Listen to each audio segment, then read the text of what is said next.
Hello साथियों, कैसे हैं आप सभी। मैं मोन्टेक्स आप सभी साथियों का एमटेन स्टडी में स्वागत करता हूं।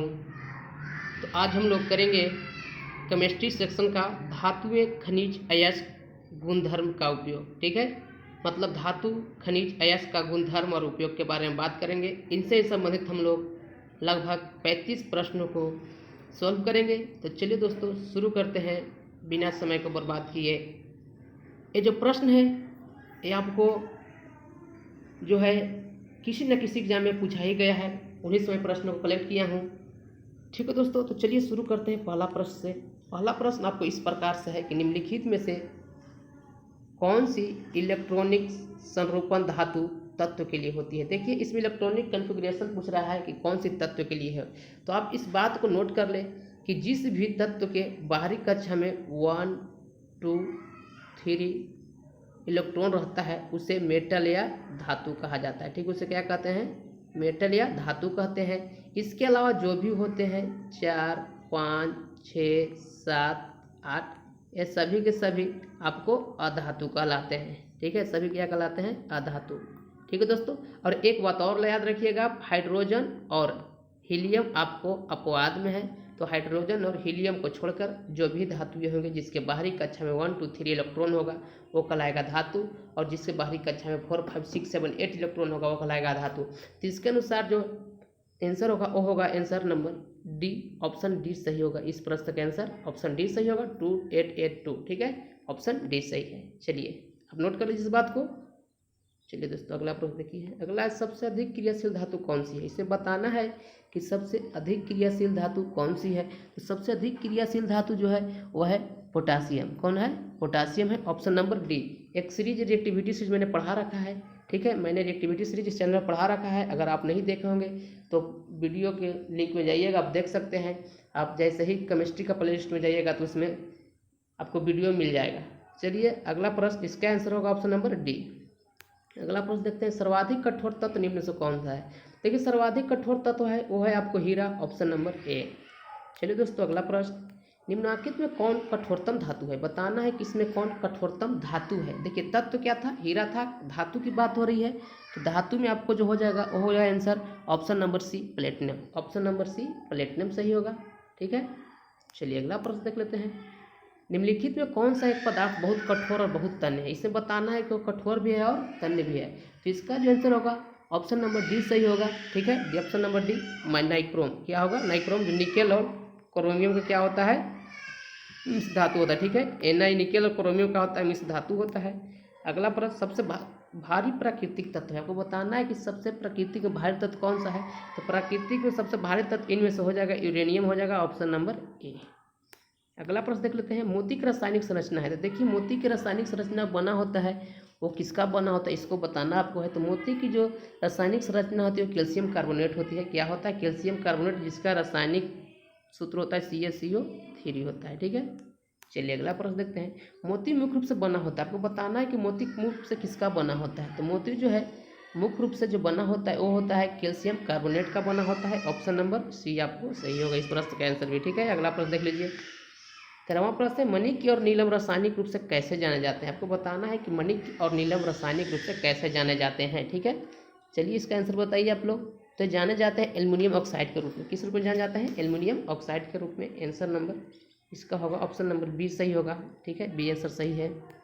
अगला प्रश्न देख लीजिए, आजकल सड़क की रोशनी में पीले लैंप बहुतायत में प्रयुक्त हो रहे हैं। इन लैंपों में निम्न में से किसका उपयोग करते हैं। देखिए जो भी पीले रंग की रोशनी देती है उसमें उपयोग किया जाता है आपको सोडियम का। किसका? सोडियम का, ऑप्शन नंबर ए। चलिए अगला प्रश्न देख लीजिए, सोडियम वाष्प लैंप प्रायः सड़क प्रकाश के लिए प्रयुक्त होते हैं क्योंकि। आपको बताना है कि सोडियम वाष्प लैंप जो है वो सड़क प्रकाश के लिए प्रयुक्त क्यों किए जाते हैं, उस बात को बताना है। तो इसका जो आंसर होगा ऑप्शन नंबर बी सही होगा। इनका प्रकाश जो है एक वर्णी है और पानी की बूंदों से गुजरने पर विभक्त नहीं होती, इसके कारण इस प्रकार की रोशनी का प्रयोग किया जाता है। आइए अगला प्रश्न, प्रदीप्त नली में सर्वाधिक सामान्यतः प्रयोग होने वाली वस्तु है। आपको बताना है कि प्रतिदीप्त जो नली है उसमें सर्वाधिक किसका प्रयोग होता है। तो उसमें सर्वाधिक प्रयोग होता है आपको ऑप्शन नंबर सी, पारा वाष्प तथा आर्गन का। ऑप्शन नंबर इसका आंसर होगा सही सी होगा। चलिए अगला प्रश्न, निम्नलिखित धातुओं में से कौन सा स्वतंत्र अवस्था में पाई जाती है, इसमें बताना है आपको कौन स्वतंत्र अवस्था में पाया जाता है। तो जो सोना है वो स्वतंत्र अवस्था में पाया जाता है। हम लोग क्या देखते हैं कि सोना में जो है वो जंग नहीं लग पाता है। चलिए बताइए अगला प्रश्न, शुद्ध सोना कितने कैरेट का होता है। आपको बताना है कि शुद्ध सोना कितने कैरेट का होता है। जो शुद्ध सोना होता है आपको 24 कैरेट का। कितने कैरेट का? 24 कैरेट का। तो ऑप्शन नंबर बी। अगला प्रश्न देखिए, अति मुलायम खनिज टाल्क या सोप स्टोन मुख्यतः है। आपको बताना है कि सबसे अति मुलायम जो खनिज है वो कौन सा है। तो अति मुलायम खनिज जो है वो है मैग्नीशियम सिलिकेट होता है। Option number D, magnesium silicate, option D सही है। अगला प्रश्न, चूना पत्थर का रासायनिक नाम बताना है। तो चूना पत्थर का जो रासायनिक नाम होता है कैल्शियम कार्बोनेट होता है। ऑप्शन नंबर आपको ए सही होगा। ठीक है,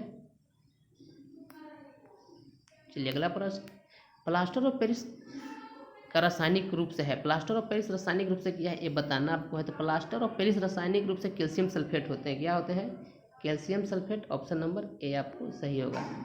ठीक है, 24वां प्रश्न देखते हैं, प्लास्टर ऑफ पेरिस का रासायनिक सूत्र बताना। इसमें क्या बताना आपको? प्लास्टर ऑफ पेरिस का रासायनिक सूत्र। प्लास्टर ऑफ पेरिस का रासायनिक सूत्र जो होता है CaSO4 ½ होता है।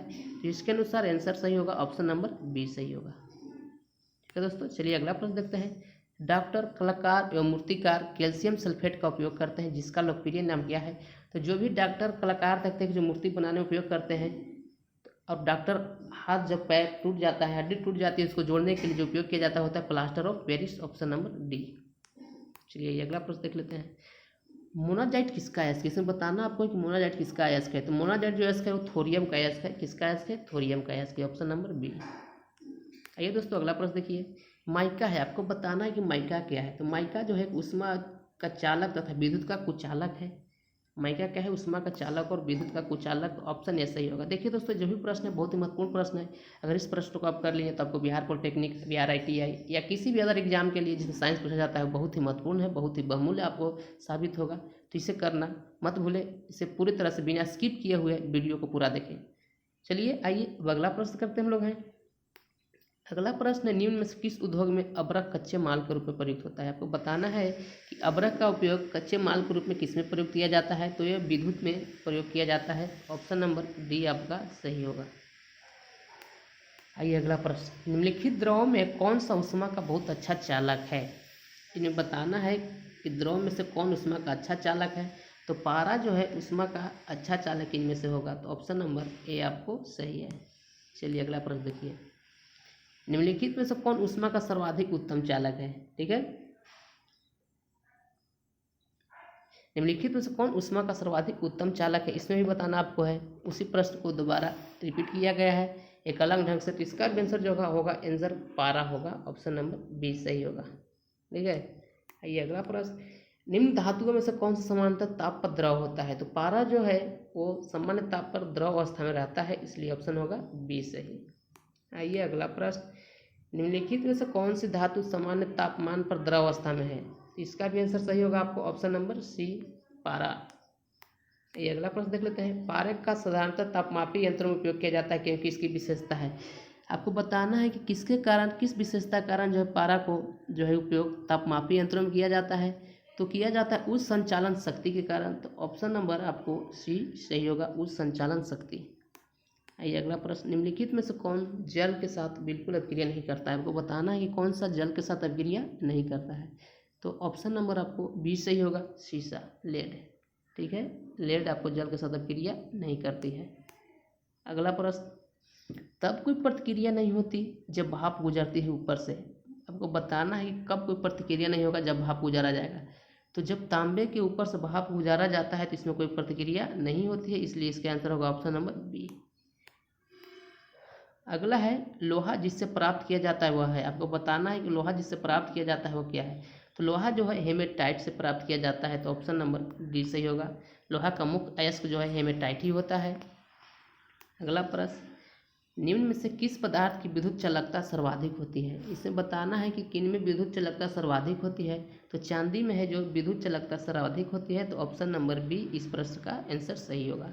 चलिए अगला प्रश्न देखते हैं, एल्युमिनियम बनाने के लिए कौन से मुख्य खनिज का प्रयोग होता है। तो एल्युमिनियम के लिए आपको बक्साइट का प्रयोग होता है। ऑप्शन नंबर सी, क्योंकि एल्युमिनियम का मुख्य अयस्क जो है बक्साइट है और लोहा का है हेमेटाइट। आइए अगला प्रश्न 40वां प्रश्न, निम्न में से किस धातु को प्राप्त करने हेतु बक्साइट अयस्क है? तो बक्साइट किसका है? तो एल्युमिनियम का अयस्क है, तो इस एल्युमिनियम धातु प्राप्त किया जाता है, ऑप्शन नंबर सी। देखिए फिर है बक्साइट अयस्क है, बक्साइट अयस्क किसका है? तो बक्साइट जो है एल्युमिनियम का मुख्य अयस्क है, ठीक है, ऑप्शन नंबर बी सही होगा, ठीक है दोस्तों। चलिए आइए अगला प्रश्न, चलिए आपको अंतिम प्रश्न था। चलिए दोस्तों, इसी प्रकार का वीडियो देखना चाहते हैं तो इस चैनल को सब्सक्राइब कर लें और बेल आइकन को दबाना मत भूलें। और आप अगर अच्छी तरह सफलता पाना चाहते हैं तो मैंने केमिस्ट्री का एक सीरीज चला रहा है, ठीक है, इसके पहले मैंने फिजिक्स का पूरी तरह से एक सीरीज चला रखा है, मैंने इस पर वीडियो बना रखा हूँ। अगर आप देखना चाहते हैं तो वीडियो को डिस्क्रिप्शन में जाइएगा, लिंक में, वहाँ पर आपको वीडियो मिल जाएंगे।